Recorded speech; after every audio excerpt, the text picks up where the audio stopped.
Beat 'em ups are back, my friends. I've sang the praises of Atlus's remaster of Dragon's Crown and thoroughly enjoyed WayForward's spin on the classic that is River City Ransom with their original take on River City Girls. And now I get to talk about a game that I have been waiting for since hearing about the announcement trailer.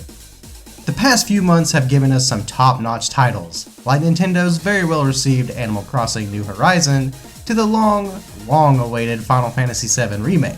And though I've thoroughly enjoyed both, there was one game I have been waiting with growing excitement for, and that is Streets of Rage 4. Now under the development of Lizard Cube, Dotem, and Guard Crush Games, our original city patrolling heroes once again put a stop to corrupt forces that plagued the city. 10 years have passed since the fall of Mr. X and his syndicate. The city has been at peace. Until now. A new crime empire has arisen. Hey, that's me! Corrupting everything in the... Damn it, Court.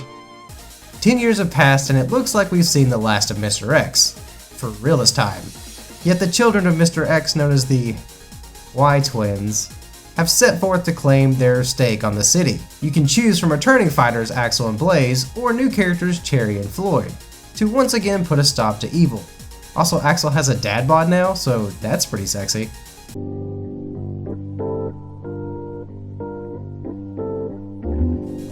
Streets of Rage 4 does a good job of welcoming new players and even giving old players a feeling that they're familiar with. It's got your standard beat 'em up format with a few upgrades. Players can unleash a flurry of combos to gain the advantage and keep themselves from being overwhelmed. But now the game encourages more teamwork when taking down enemies as combos stack between each player. Getting a lot of hits in on enemies gets each character an increase in their overall score. Getting enough points will lead to an extra life, which depending on which mode you're playing, is essential to your survival. Make sure not to get knocked down, or that combo that you're building up gets broken, leaving you with nothing. And getting extra lives by points is essential as there are no free man pickups in this game, that I'm aware of. Each character fights a little differently, like how Axel is a little slower but hits harder, and how Cherry is faster and can string together moves quickly but does a little less damage than most. But each character has their own set of special moves. Some moves you perform are a step above a normal attack, and there is also the classic special move used for crowd control. And while this does a bit of damage and frees up your area, it also damages the player for performing said move. This is a staple in the Streets of Rage series that I've always found to be pretty fair, as spamming these moves freely would have you kind of overpowered. However, this time around, instead of solely taking damage, you have a chance to recover the health that you lost. If you can damage an opponent enough before getting hit yourself, you'll get back what you risked for performing your special. And speaking of special moves, each player can perform their most powerful move in their arsenal. Each character move behaves differently, but can only be activated if the character has a star next to their profile. You can start out with one, but another can be found throughout the level. They do a lot of damage, so it's wise to keep them for when they're most needed. Streets of Rage 4 consists of a 12-level trek through the streets, sewers, buildings, and even waters of Wood Oak City. The conveyance of traveling from one level to the next is done pretty well, with a cutscene at the end of each stage giving you a glimpse of where you're headed next.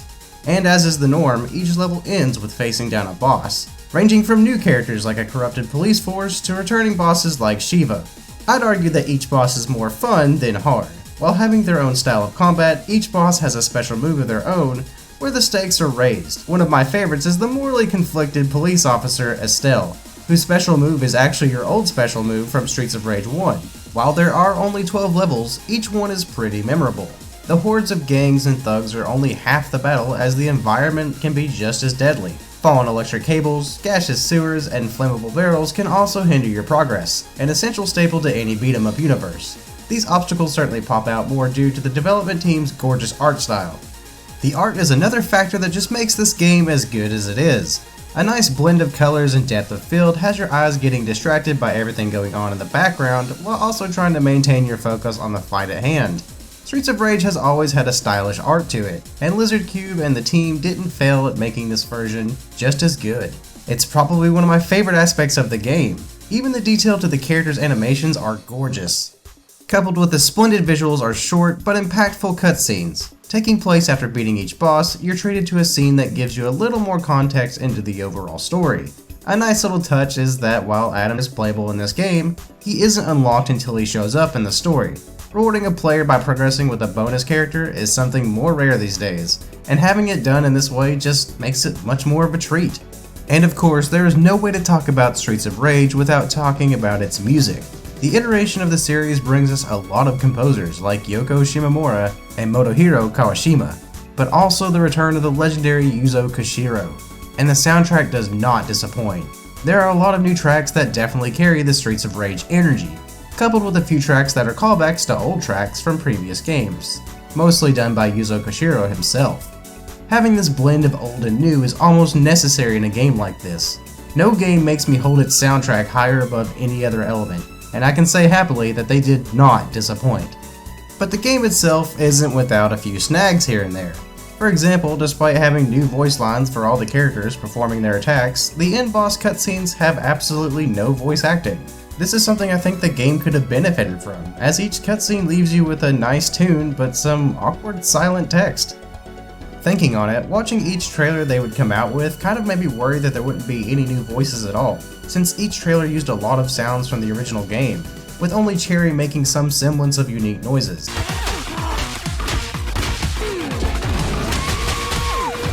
I kind of feel that the voice lines came at the very end, and getting anything else in may have been too much of a time crunch for the team.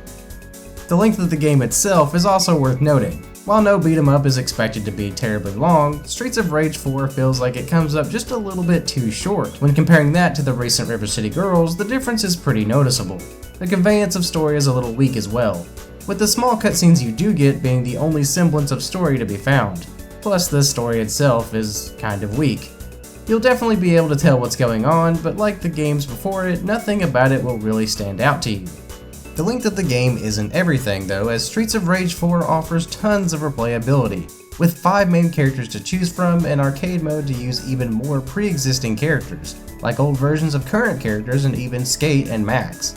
You can face the challenge of a 1-credit playoff through the story, plus there is also the fun of Versus mode, where you go head to head with other players online. Hey, I won! In summary, Streets of Rage 4 is what you'd expect from a Streets of Rage game, maintaining that beat-em-up quality that the series is known for, but at the same time Streets of Rage 4 doesn't really do anything new. Getting to jump into retro levels here and there is about the only thing that really popped out to me. And if you're like me, it doesn't really matter if there's anything new, and you're just happy to have a new Streets of Rage game in existence. I feel the $20-ish price tag is totally worth what you're getting. So if you're a friend of the classic beat-em-up genre that Streets of Rage helped craft, then this game will suit you well, and even if you're curious about the franchise in general, this isn't a bad place to start. Thanks for watching. If you're playing with friends, don't do what I did and forget to turn off the friendly damage. Unless you're into that kind of thing. You freak. Hey friends, thanks for checking out my review on Streets of Rage 4, a game I've been looking forward to for quite some time. If you're playing through it, tell me who your favorite character is. I'm a bit of an Axel man myself. A big thanks to Iceferno for lending me his musical talents to this video. Iceferno has a great series of Streets of Rage inspired albums I strongly recommend you check out. I'll leave a link in the description. If you like this video, be sure to leave a like and consider subscribing if you're new. As always, stay safe and keep it practical.